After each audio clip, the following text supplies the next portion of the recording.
در برقرارسازی و کارهای ساختمانی شعبه تولد بیمارخانه مرکزی ناحیه عبدالرحمن جامی تشبث حکومت جمهوری و مقامات محلی ناحیه نظررس میباشد. بنا از 2 آشیانه عبارت بوده از ماه اکتبر سال روان کارهای ساختمانی آغاز یافته است و در برقرارسازی شعبه شرکت جمعیت دارای مسئولیتش محدود بنیاد عصر سهم گذار می باشد. مورد به ذکر است که سالهای صاحب استقلال مملکت توجه دولت و حکومت به ساحه تندرستی و سالمی مادر و کودک به مراتب زیاد گردید و برای بستری کنانی و به دنیا آوردن طفلکان سالم بهترین شرایط فراهم می گردد. عین زمان که کارهای ساختمانی با جوش و خروش ادامه دارد و ساختمانچیان نیز کوشش می نمایند در مهلت‌های مقرر گردیده بیمارخانه را با صفت بلند به استفاده سپارند. برای تولد مادران 5 زایشگاه و 2 عملیاتخانه فعالیت می نمایند. طور متخصصان بیمارخانه مذکور اطلاع می دهند 4 عملیاتخانه خرد پورا تعمیر شده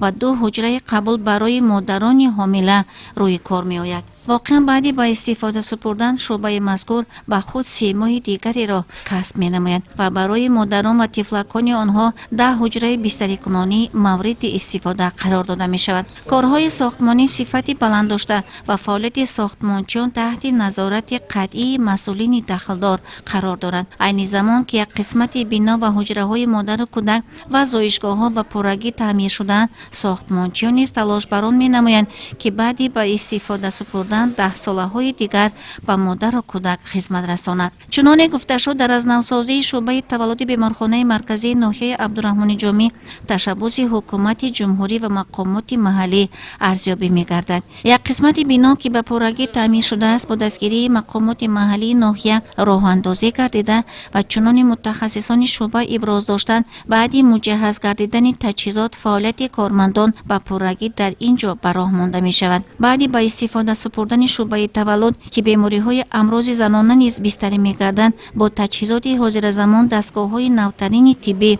تامین می گردد و متخصصان ماماپزشک و مامادایه وظیفه دارند از امکانات های جای داشته وسیع استفاده نموده وظیفه جانی خود شمارند کمک اولیه طبی رسانیدن به مادر و کودک و دیگر کارافتادگان را.